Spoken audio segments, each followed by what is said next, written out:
It's great to be with you again on this broadcast channel, Amogate Radio Communications. The program is optimizing opportunities in the Ethiopian banking sector. And your anchor is Abiodun Abari. Welcome everyone, and thanks for joining me. As our custom, we always serve you actionable insights and analysis relevant to your optimization of organizational goals. We're sure to break it down for you to enhance a deeper assimilation and understanding of the nuances that direct outcomes and inform projections. I trust we are all keeping up with the happenings in the geopolitical economy. Very, very important, in actually taking proactive steps to mitigate issues and challenges like global supply chain disruptions or price hike, which impacts the global economy, of which the Ethiopian economy is a part. So we could imagine the apprehension in Beijing and elsewhere when news filtered in that the Iranian parliament had given approval for the closing of the Strait of Hormuz. That actually accounts for about 20% of global oil trade. Over half of that goes to China. So apart from Iran losing massive revenues itself, amounting to an economic own goal, China will be greatly affected by the considerably energy deficit, which will ultimately compound the economic situation in China, further exposing the Ethiopian economy to higher risk of losing Chinese investment, patronage, and of course supplies, talking of trade. So but with the ceasefire between Israel and Iran, oil prices have started tanking and global markets appreciating. So that notwithstanding, the slow growth China is experiencing still has consequences for the Ethiopian economy. And back in China, you have factories closing, unemployment is on the rise, depleting supply lines and empty shelves. And political uncertainty has done little to help the economic situation, and President Xi Jinping trying to make a comeback and assert himself on the CCP, and while you have the Juntao's faction trying to consolidate on their dominance. And we have Zhang Huxiab formerly in control of the military, and to even hear Xi Jinping using the catchphrases of Junta. When he was unveiling the 5-year plan, using the signature lines of Junta, which is our driver. Talking of scientific decision making, democratic decision making, and rule-based governance. Lines he discarded immediately became a president, but now those lines now making a comeback in the public sphere through the mouths of Xi Jinping tells something. Maybe showing some sort of acquiescence on the part of Xi, but might also be for a soft landing, or just trying to stoop to be able to reconquer, to regain control of the CCP and PLA. Even the Yuntao had rumors of his obituary flying around a few months after he was forcefully escorted out of the CCP Congress in October 2022. Recall that Congress when it was forcefully escorted out, and there's this feeling that he tried to portray weakness with those rumors. He maybe manufactured those rumors and set them flying, and as Xi Jinping then was bent on annihilating him. And it was just a few months later that Li Keqiang, the former premier, lost his life under controversial circumstances. He actually had a heart attack while swimming, after drinking water, and a whistleblower has actually come forward with allegations of being part of the team that actually poisoned the late former premier. and talking of some odorless and tasteless poison being added to his glass of water, and putting him in giving him a heart attack after like 30 minutes, and the rescue operation, where we asked even the hospital he was evacuated to. The whistleblower talk about the hospital being pliable. Selected because they felt that the staff would be pliable. To instructions that will actually favor the outcome they determined to have. So Tao has been actually lying low all this while until his comeback. Right. Although his comeback is not something so feasible, but it's not mistaken because of the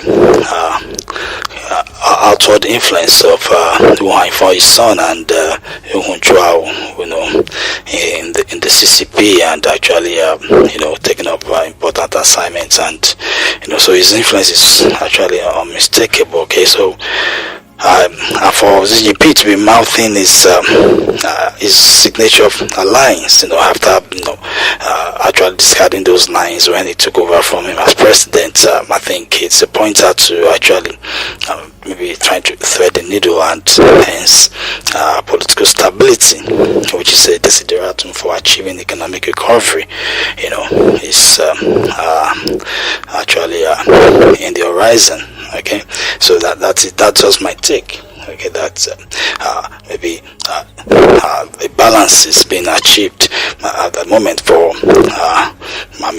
Xi Jinping to be mouthing the signature lines of his arch rival, former President Yu Tao, talking of scientific decision making, democratic decision making, and rule based governance. During the unveiling of the 5-year plan, in the speech that he gave. So I think that thing. So and I believe that the political stability will be very, very important if China is going to recover and try to reverse the slowing growth. But as things still stand, it's important, like I posited, that we understand our projection about the opportunities in the Ethiopian banking sector are nuanced by China's productivity.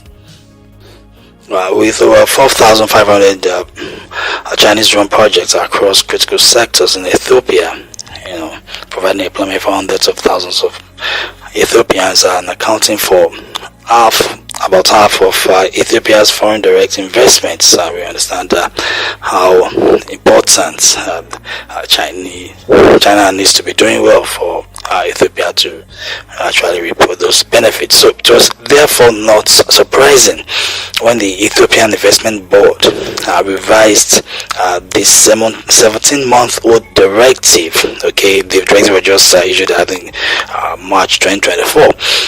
Regarding the capital requirements for foreign investors who want to enter previously restricted sectors of exports, imports, wholesale, and retail trades. Okay, so prior to 2024, those aspects of the economy were actually restricted, and foreign investors were not allowed to participate in exports, imports, wholesale, and retail.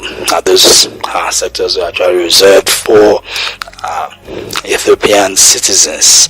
Okay, so all that changed in March 2024 with the directive that was issued to regulate foreign participation in exports, imports, wholesale, and retail trades. And all this in line with the homegrown economic reform agenda of the Ethiopian government. So we have this directive published March 2024, and we have a new directive coming into effect on the 12th of June 2025, lowering the capital requirements by more than 50% and modifying Ethiopia's investment strategy in response to tanking foreign capital inflows, chief of which is from China. Okay, so in response, we talked about the Ethiopian government. We could not overflow catalog the importance of the Ethiopian government actually adjusting policy to reflect the situation, to reflect the data coming from China, to reflect the slowing growth from China, and I think this new directive is a very, very welcome development, a good step in that direction, trying to create alternatives, okay, trying to show up investment level so that the deficits, okay, in investment can actually be filled. So of course there has always been calls for the same regime for local and international players, same regulations for local and international players, for the level playing field, no discrimination, but this recalibration has been really prompted by the receding figures as regards the foreign direct investments, the foreign capital inflow. So this is more so when the last directive was issued in March 2024. Okay, so I believe that this is a reaction, okay, to the tanking data, and the Ethiopian Investment Board, which is led by the Prime Minister, finds it important to introduce new revisions that reinforce investor confidence and facilitate the mobilization of additional foreign capital by creating, as far as practical, procedures that promotes equal treatment of foreign and domestic investors, and ensuring that transparent, simplified and predictable procedures are adopted for all permit requirements. Okay, that is from the Ethiopian Investment Board. So talking about the removal of restrictions, barriers, and reversal of discriminatory policies. All this is to ensure that there is additional capital inflow, additional foreign capital inflow, okay, to shore up the deficit that is actually being manifested by the slowing growth in China. Okay, so in the new directive, the permission of foreign investors to participate in the export of commodities like sesame seeds, rock coffee, pulses, leather, poultry, livestock, cards, and oil seeds, okay, is still retained. All right, so these were either though highly restricted sectors that foreign investors, foreign entities could not participate. That's prior to March 2024, when the directive was first issued, and now that we're having a revision, okay, those restrictions that have been lifted still remain lifted. Okay, so however, the new threshold for participation in retail trade, okay, is now a paid-up capital of $2.5 million, and a due diligence report by the recognized reputable national or international verification agency depicting the capacity and integrity of the investor is the second requirement. So it's two requirements now. We're talking about minimum paid-up capital of $2.5 million to engage in retail trade. All right, and the second requirement is a due diligence report by a recognized and reputable national or international verification agency depicting the capacity and integrity of the investor.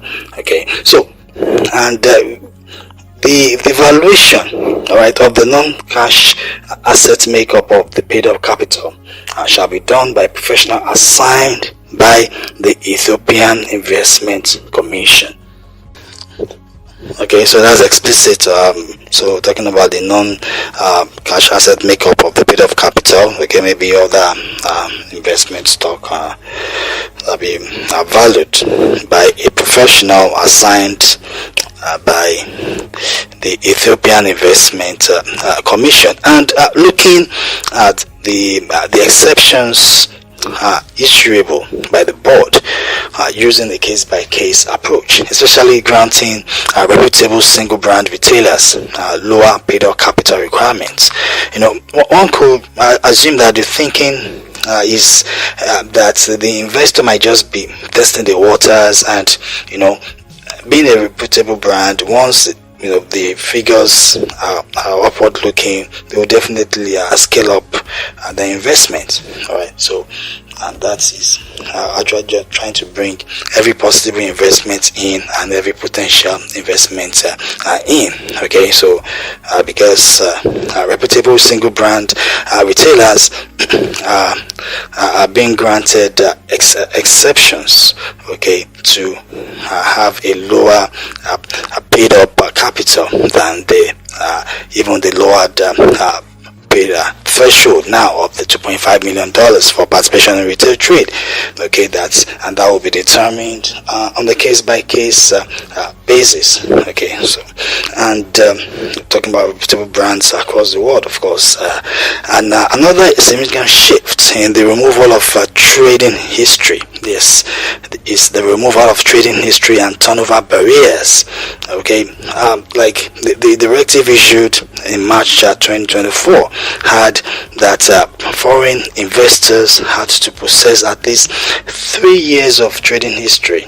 All right, and they were required to generate at least annual turnover of $10 million for raw coffee exporters, $5 million for sesame seed exporters, $1 million for oil seed and pulse activities, and $500,000 for poultry, gum, and leather involvement. So these barriers, talking about the trading history barrier and the turnover barrier, were part of the directive issued in March 2024, but they are now being removed now in the revised edition, June 12, 2025, and this is to shore up the deficit that we talked about. We talked about the reaction from the Ethiopian government, previous edition, earlier in the quarter, and we are getting this reaction, even before at the end of the quarter, in the real time. On the statement removing the barriers reads, and I quote, "Without prejudice to the requirements imposed by other laws in relation to minimum capital, competence, or standards, any foreign investor can engage in the export trade of raw coffee, oil seeds, cat, pulses, hides and skins,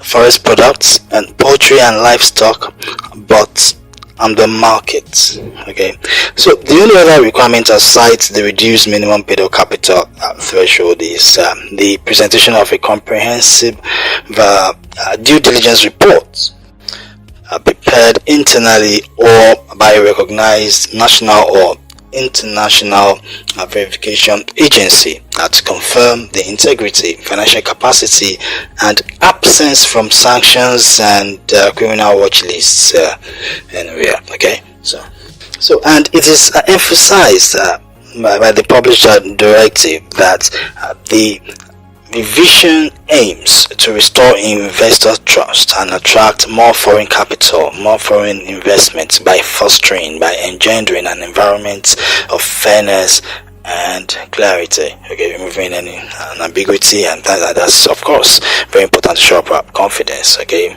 even institutions, no overlap of responsibilities, no overlap of oversight, no clear duties, delineation. All right.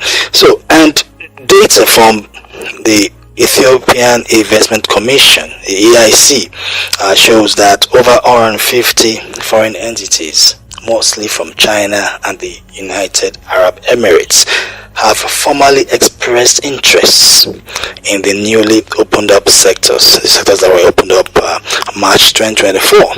Over 150 foreign entities have actually shown interest, and mostly from China and the United Arab Emirates, but no data on how many have actually commenced operations. Okay, so also importantly, we talk about the reaffirmation of institutional roles with a view to eliminating ambiguity and overlap in regulatory oversight. Okay, very important for investor confidence. Very, very important.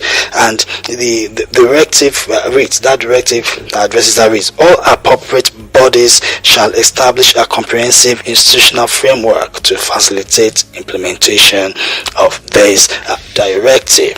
Okay, the Ministry of Trade and Regional Integration is saddled with setting up an oversight machinery to eliminate anti-competitive disposition and ensure consumer rights when it comes to wholesale and retail trade.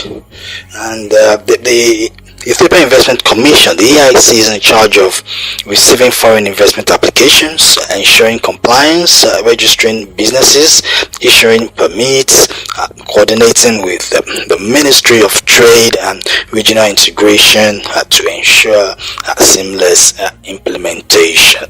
Okay. And you have a permanent joint committee to be in charge of monitoring and evaluating the implementation of the published directive as regards the attainment of set objectives. Okay, this permanent joint committee shall comprise the Ethiopian Investment Commission, the EIC, the Ministries of Trade and Regional Integration, industry, revenue, agriculture, and the Customs Commission, and of course the National Bank of Ethiopia and other designated bodies. And the chair of this committee shall be appointed by the board, that is the Ethiopian Investment Board. So actually this is a significant policy move by the Ethiopian government in ensuring that objectives of the homegrown economic reform agenda are attained despite the slowing down in the Chinese economy. I mean, talking of the resulting in reduced Chinese investment, Chinese patronage, supplies, talking about trade. Okay, so it will, however, be evaluated whether this measure is sufficient to move the needle for the Ethiopian economy, or whether it will amount to tokenism, and the government will still need to open up for other areas and remove restrictions and barriers to ensure a shore up of the declining foreign inflows. I mean, obviously the government has to do more in seeking other partners or other alternatives, other investors, and they might not be able to deliver the standard that China is delivering based, talking of level of investment, capital, and even the kind of the experience, the expertise, or the experience, talking about the investors. Okay, so obviously to be able to fill in for the deficits coming as a result of the slowing growth in China. Okay, the government will still need to do more. It's my firm belief. By also trying to open up other restricted sectors and lowering threshold, as it just did with the imports and export sector, and of course wholesale and retail trade. Okay. And I believe that the government will continue to monitor data to see the impacts of this new directive on the numbers as regards foreign capital inflows, and that will inform our decision as to opening up other sectors and trying to incentivize foreign direct investment, all right, without jeopardizing national objectives of technology transfer and skill transfer. Yes, but on the final note, be that is made, the investment in the Ethiopian banking sector, and by extension, the Ethiopian economy is a risk-worthy venture, especially because of the determination of the government to ensure that the policy dynamics are data detected, right? The political will to ensure the success of the reforms is a major factor that I believe that will ensure positive outcomes. All right, the government is willing to react to the data. The government is willing to ensure that policy dynamics, that are driven, are dictated by the numbers. And showing political will to ensure that these reforms succeed. So I believe that investing in the Ethiopian banking sector and by extension the Ethiopian economy will actually be a very risk-worthy venture. And with that, we draw the contents of this week's edition of Optimizing Opportunities in the Ethiopian banking sector, and of course the last episode for the quarter. Thank you very much for being with us on the beginning of the quarter right up to this moment. And please do remember that at Amogate, we are always ready to help and support your organizations to work optimally, creating frameworks and processes for optimization of resources and attainment of goals. You can contact us on Facebook, LinkedIn, Instagram at Amogate. You can also visit our website at www.theamogate.org. Our email is contact@theamogate.org. And please don't forget to subscribe to our YouTube page at Amogate. I hope the time we spent together has been rewarding, this quarter, and I can affirm that from my own end, it's been a pleasure hosting you. Until we meet again, as I come up on your device again, next quarter, next time, is bye for now, and God bless you. Thank you, everyone.